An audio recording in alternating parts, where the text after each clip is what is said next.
Kembali lagi bersama saya, Dionis Putra, dalam tutorial penggunaan program rekaman untuk pembelajaran.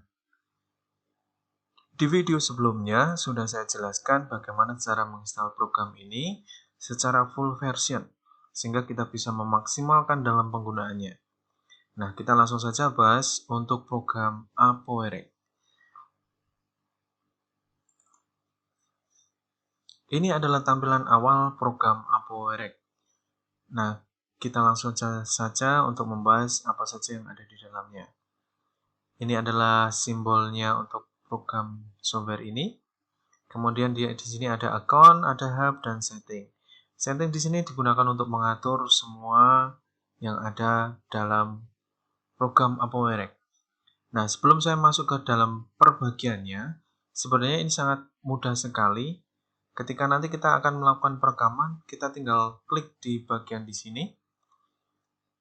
Nah, ini akan ada perhitungan mundur untuk persiapan perekaman. Nah, di sini adalah tombol di mana nanti ketika nanti kita akan berhenti atau melakukan hal-hal yang lain. Misalkan kita langsung buka PowerPoint-nya. Nah, tombol tadi akan hilang.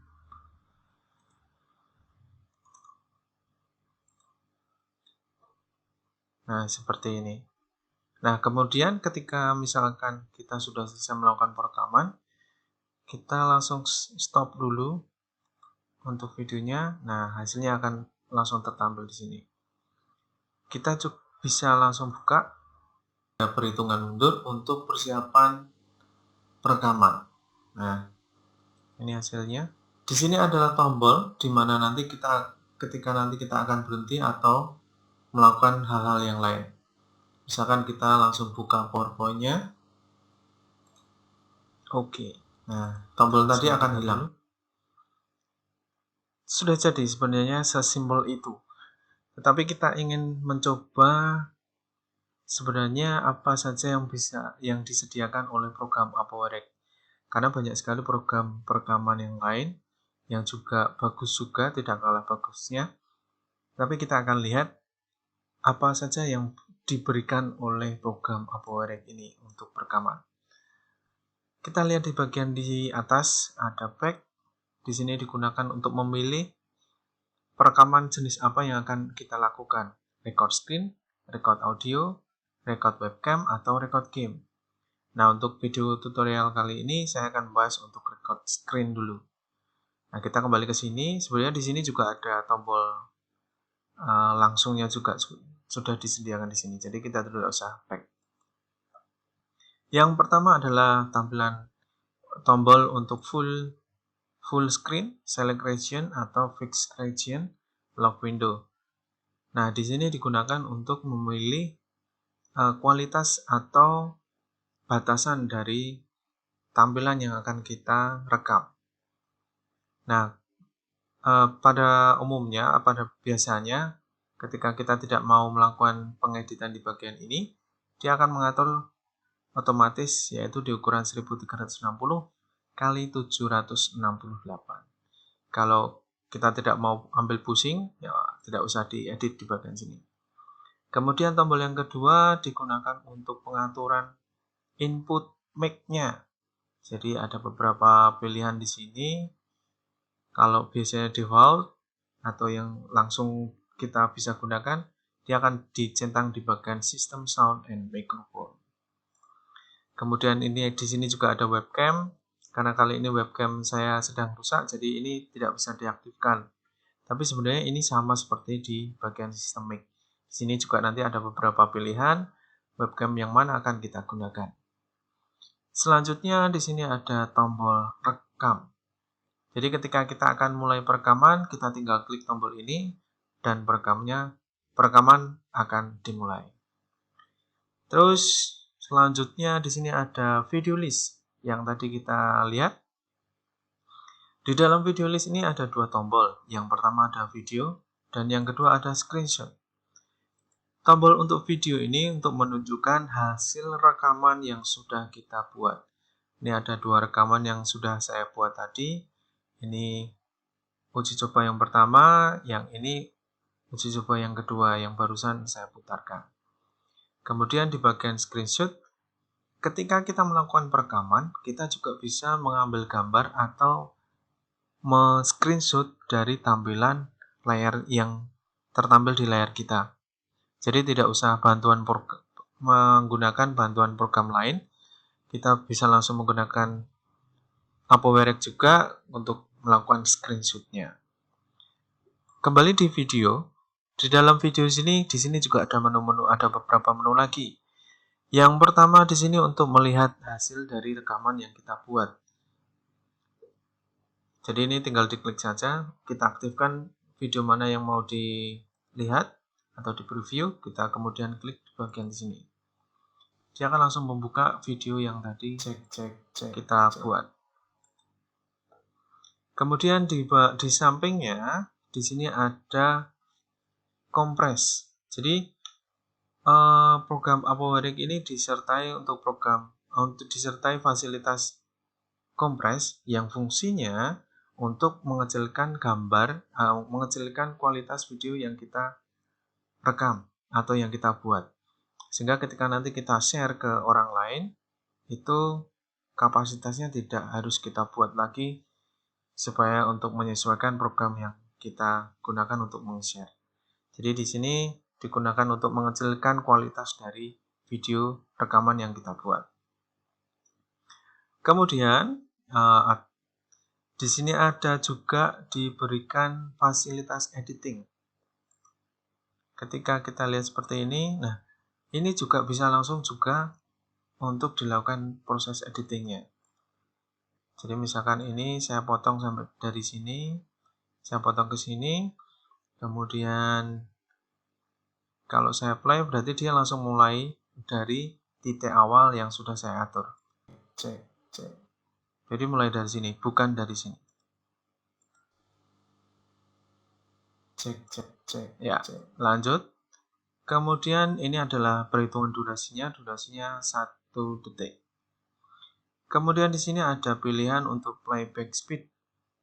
Ini untuk menunjukkan, ini untuk memberikan fasilitas pemutaran video kita mau cepat atau mau lambat. Jadi kalau mau lambat, semakin lama di sini semakin ke bawah. Kalau mau cepat berarti naik, itu 0,75 kali. Selanjutnya kita bisa memberikan watermark. Watermark itu fungsinya untuk memberikan original dari video yang kita buat. Kita contohkan. Nah, untuk watermarknya ini bisa dalam bentuk image atau teks. Bisa juga untuk dimasukkan logo.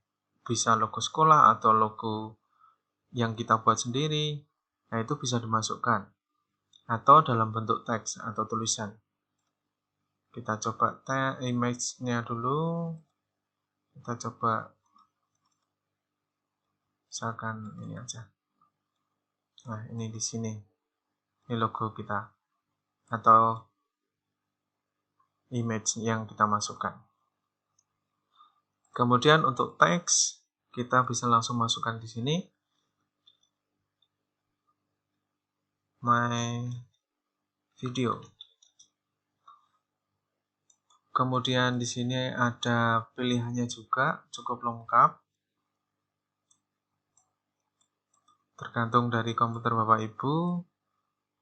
Ada, jangan lupa ini diblok dulu, kemudian baru dipilih, terus di OK.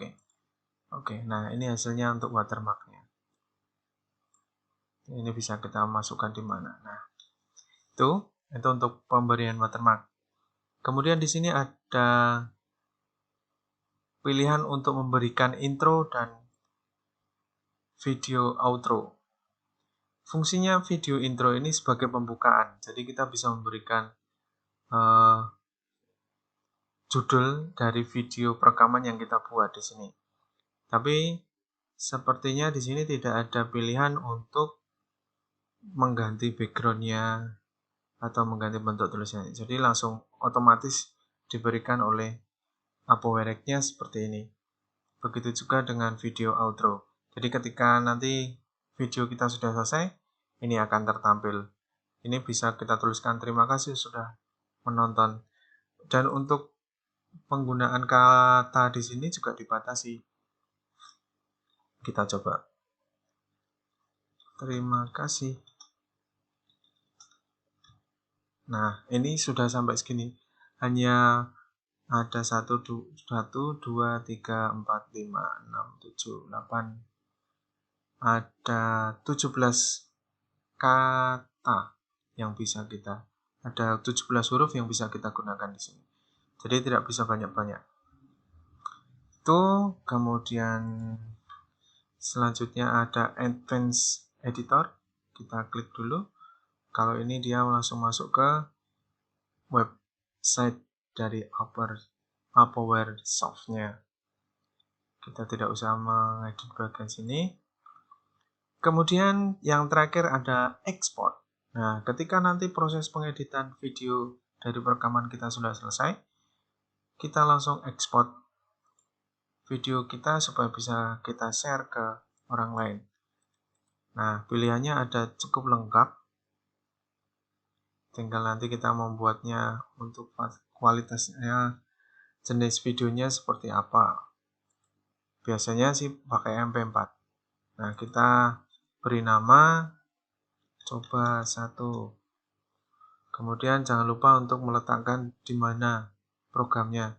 Kalau mau default itu biasanya di Upperware Soft, letaknya di dokumen. Kemudian masuk ke Upperware Soft di sini. Upperware Soft, kemudian Upperware. Nah, semua rekaman dari Upperware ini semua diletakkan di sini. Tetapi kalau kita mau buat di tempat lain juga bisa. Misalkan kita letakkan di mana, terserah misalkan di D atau di F atau G atau H, itu juga bisa. Tergantung kita mau letakkan di mana. Kemudian di save. Nah, karena videonya 1 menit, 1 menit, jadi proses rendering videonya cukup cepat. Tapi kalau kita melakukan perekaman cukup lama, sekitar 15 menit, ya kita harus menunggu mungkin 10-15 menit dalam proses ekspornya. Nah, kemudian ketika sudah selesai, ini ada notifikasi exported successfully. Kita bisa melihat hasil ekspornya di sini di bagian preview. Kemudian di sini ada upload. Oke, itu untuk proses editing. Kita kembali lagi. Nah, di sini ketika editing sudah selesai. Ini untuk share juga. Selain di editingnya tadi, di sini juga diberikan untuk fasilitas share-nya. Mau pakai apa? Mau record atau kita menggunakan pilihan yang lain. Ada YouTube, ada Vimeo, ada Google Drive, Dropbox, dan FTP. Jadi cukup lengkap. Kalau kita mau masukkan di YouTube juga bisa langsung, di Google Drive juga bisa. Biasanya kalau untuk mempermudah dalam pembelajaran, kita masukkan ke Google Drive, nanti dari Google Drive kita langsung copy link yang bisa di-share ke orang lain. Itu untuk share-nya. Kemudian di sini ada delete-nya atau simbol tempat sampah. Ini untuk menghapus. Saya kasih contoh, saya menghapus ini aja. Yes. Oke, hilang. Terus yang terakhir adalah tombol folder. Nah, open folder ini digunakan untuk mencari letak di mana video perekaman yang sudah kita buat. Misal, kita harus aktifkan dulu video mana yang akan kita cari. Kalau sudah diaktifkan, artinya aktifkan itu berarti ini ada di blok seperti ini. Kemudian kita buka open foldernya. Nanti dia akan membuka di mana perekaman tadi disimpan. Seperti itu. Kemudian screenshot sama saja, pilihannya seperti ini. Nah, kita akan lanjut ke menu selanjutnya, auto stop. Nah, stop recording automatically. Jadi di program Upperware ini juga bisa digunakan untuk menyetop rekaman secara otomatis. Jadi di sini kita lihat ada recording time-nya, kita bisa atur sampai berapa jam. Kemudian jadi ini untuk batasan perekamannya. Kemudian selanjutnya ada file size. File size-nya berapa, itu juga bisa digunakan. Jadi ada dua pilihan, mau recording time atau dengan file size. Bedanya kalau recording time itu dengan pembatasan waktu, kalau file size itu dengan kualitas dari hasil video rekaman yang kita buat. Contoh, misalkan kita mau membatasi jadi 100. Jadi nanti video yang kita lakukan jika file size-nya sudah 100, nanti perekaman akan berhenti. Jadi kita tidak usah memformat, tidak usah mengecilkan video rekaman yang kita buat. Kemudian ketika di sini selanjutnya ada recording completed. Nah, ini ada beberapa pilihan. Ada do nothing, berarti tidak melakukan apa-apa, ya berhenti perekaman sudah selesai. Kemudian langsung exit ApoWrite juga, berarti program yang ApoWrite ini akan langsung tertutup. Kemudian sleep di sini artinya komputer yang kita gunakan akan langsung dalam sistem sleep atau sistem standby. Kemudian yang terakhir adalah shutdown, artinya program yang akan ketika kita melakukan perekaman dan sudah selesai, sudah sesuai dengan recording time atau file size tadi, komputer yang kita gunakan itu akan langsung dimatikan. Jadi tidak usah repot-repot untuk mematikannya. Nah, kemudian di sini ada pilihan lagi, only this time atau always. Kalau only this time berarti hanya kali ini. Kalau always, jadi setiap kita melakukan perekaman, itu misalkan filenya size-nya 100 MB, terus kemudian nanti kalau sudah selesai, do nothing, itu langsung seperti itu terus ketika kita menggunakan program ini. Nah, tapi ini harus dicentang dulu atau harus diaktifkan dulu, sehingga ini bisa kita gunakan. Lanjut, kita ke menu selanjutnya, yaitu ada text schedule. Nah, text schedule ini untuk digunakan sebagai pengingat bisa atau jadwal kita. Kita mencoba untuk membuat schedule-nya, start time-nya misalkan kita akan melakukan tanggal berapa, yang kita bisa atur, misalkan tanggal 11, terus mulai dari jam berapa, misalkan jam 8, seperti ini, durasinya berapa menit.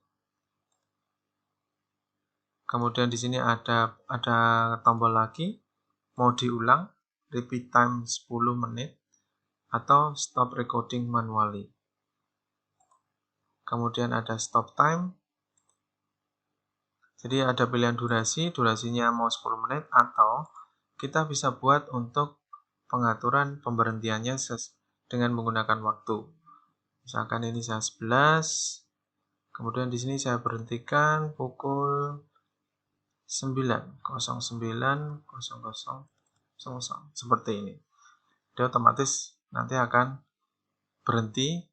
Kita akan mulai jam 14.59 dan berhenti di 9.00. Terus untuk ini pengaturannya ada full screen, custom, ada non full screen atau custom. Custom berarti kita bisa menyesuaikan hanya beberapa bagian aja. Seperti ini. Seperti ini. Oke. Kemudian untuk audio inputnya, nah ini seperti pengaturannya, mau pakai mikrofon atau sistem sound and mikrofon. Selanjutnya ada webcam kamera, kemudian recording complete do nothing, ini ada pilihannya seperti tadi, sama. Terus file name-nya apa? Jadi langsung nanti akan diberikan nama sesuai dengan kemauan kita. Nah, kalau sudah selesai pengaturannya, kita oke.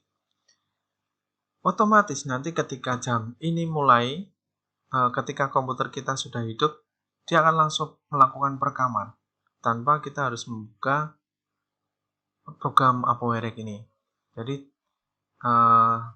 tidak usah repot-repot untuk membuka program ini lagi. Itu sudah ada jadwalnya. Ketika komputernya sudah hidup, otomatis dia akan langsung memulai perekamannya. Gitu. Ini untuk memulai, kemudian ini untuk stop perekamannya. Jadi ketika kita klik di bagian stop ini, statusnya akan stop. Artinya perekaman tidak akan dilakukan. Tapi kalau kita aktifkan yang bagian play, di sini akan enable. Artinya jam segini nanti kita akan program ini akan langsung otomatis melakukan perekaman. Kemudian di sini ada editing. Editingnya tadi pengaturan yang sudah kita buat kita bisa edit lagi. Kemudian yang terakhir adalah delete atau tempat sampah ini sama, yaitu menghapus dari jadwal yang sudah kita buat. Kita hapus, yes, oke. Itu tadi review tentang program ApowerRec. Dari tampilan sampai fasilitas apa saja yang bisa kita gunakan untuk persiapan proses perekaman. Ketika nanti kita akan melakukan perekaman, masih ada fasilitas lain yang bisa kita gunakan dan cukup menarik. Sehingga jangan sampai ketinggalan di video selanjutnya. Jangan lupa like, komen, dan subscribe, dan aktifkan tombol lonceng di bagian samping subscribe.